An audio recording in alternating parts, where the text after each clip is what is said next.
сезгә, кадерле дуслар. Сезгә шундый сорау бирәсем килә. Кеше ни өчен ураза тота, намазлар укый, корбаннар чала, хәерләр бирә? Оҗмахка керү өчен диярсез сез мөгаен. Ураза тотуы, намазлар укуы, хәерләр бирүе, изгелекләр кылуы белән кеше үзенә оҗмахта урын сатып ала булып чыгамыни?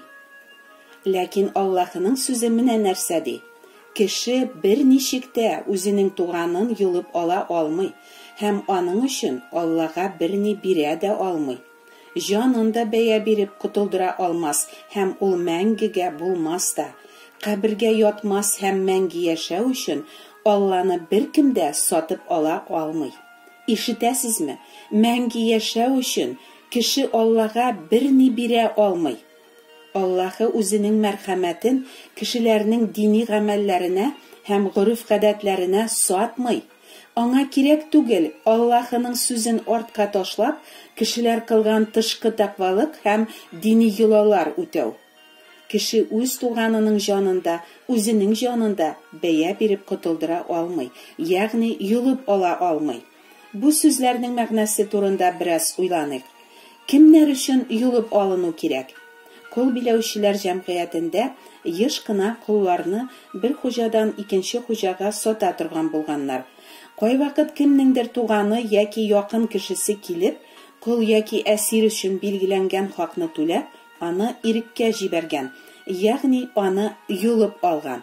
Димәк, юлып алу ул кул, әсир яки заложник өчен тиешле хакны түләп яки тиешле таләпне үтәп, аңа ирек, азатлык бирү дигәнне аңлата. Шулай булгач, кемнәр юлып алынуга мохтаҗ, ирекле кешеләрме, әллә куллар һәм әсирләрме? Әйтегез, сез ирекле кешеме, әллә кулмы?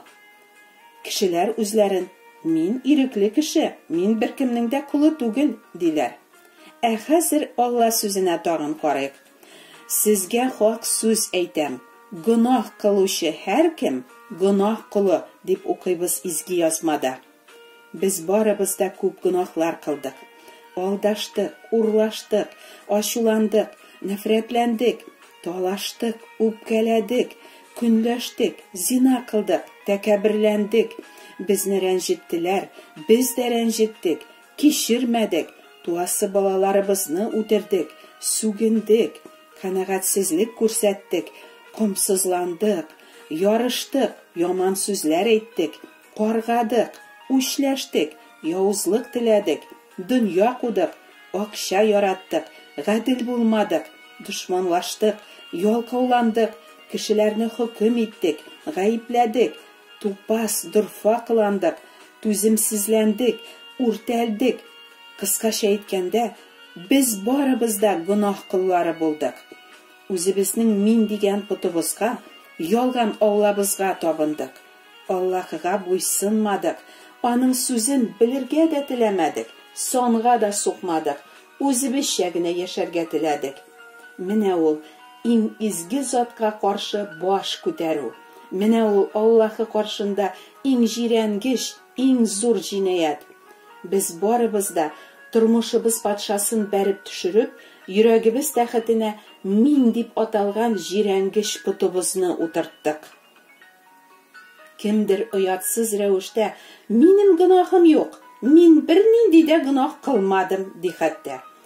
Вөҗданнары тою сәләтен югалткан андый ялганчыларга Аллаһының сүзе булай дип җавап бирә.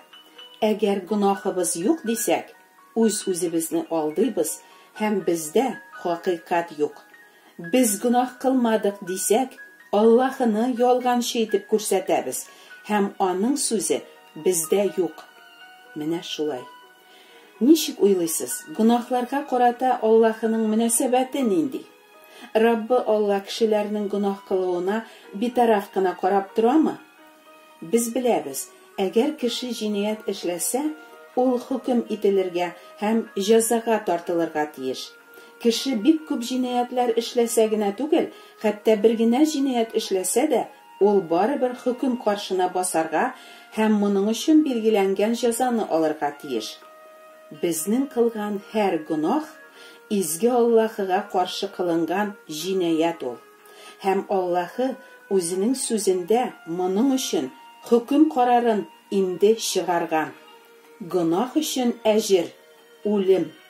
Ягъни гынахлары өчен һәркем мәңгелек җәзага, тамукка китәчәк ди. Сез ризамы Аллаһның шушы сүзләре белән? Гынахларыгыз өчен сез тамукка лаек кешеме? Юк, нишләп мин тамукка лаек булыйм? Әнә фәлән кеше ул чыннан да тамукка лаек диярләр мөгаен бик күпләр. Әйе, син, дустым, шулай дип тә башкача да үзеңне акларга тырыша аласың. Ләкин синең бернинди дәлилең дә, яхшы кеше булуың да, хәтта синең күп савапларың да Аллаһы каршында сине бер ничек тә аклый алмаячак ди Алла сүзе.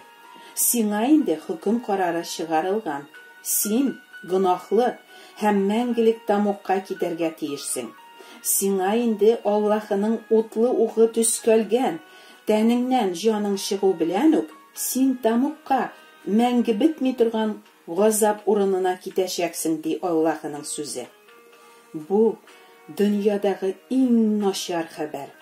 Һәр кеше мәңгелек тамукка гына лаек һәм һәр кемне мәңгелек газап көтә. Бу начар хәбәр. Бу иң начар хәбәр.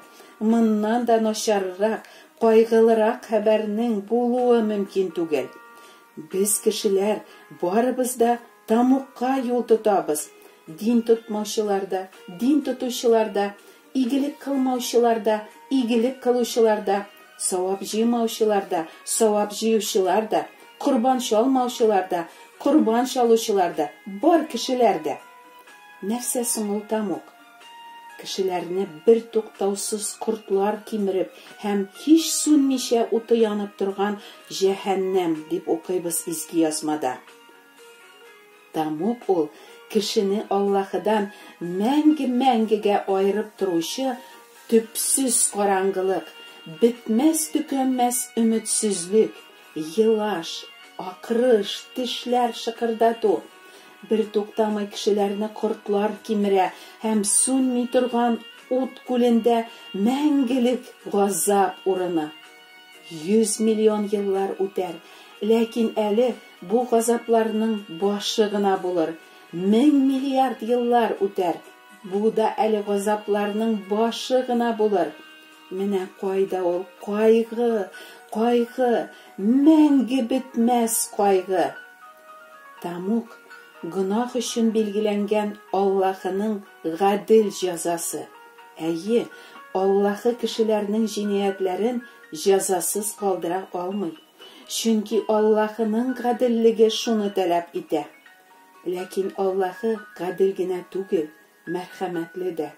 Үзенең мәрхәмәтен Аллаһы мәңгелектән үк кешеләрне коткару өчен билгеләп куйган гынахсыз зат Гайса Мәсих аша күрсәтте.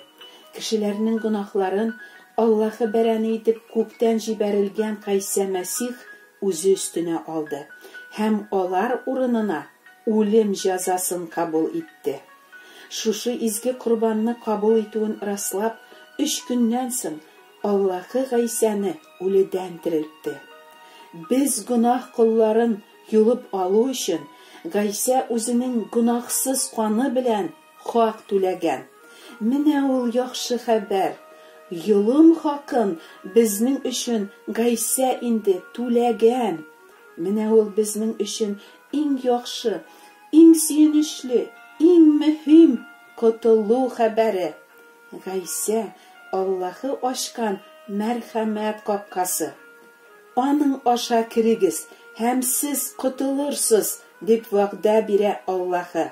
Ә Аллаһы үзенең вәгъдәләренә һәр вакыт тугры. Ул үз вәгъдәләрен бер кайчан да бозмый һәм үзгәртми. Гынах сазлыгындагы кешеләрнең җаннарын тамуктан коткару өчен Гайса бүген дә үзенең кулын сузып тора һәм аларны кызганып ялвара. Дустым, кабул ит минем мәрхәмәтемне. Аңла, эш-гамәлләрең, ураза намазларың белән син үзеңне тамуктан юлып ала алмыйсың.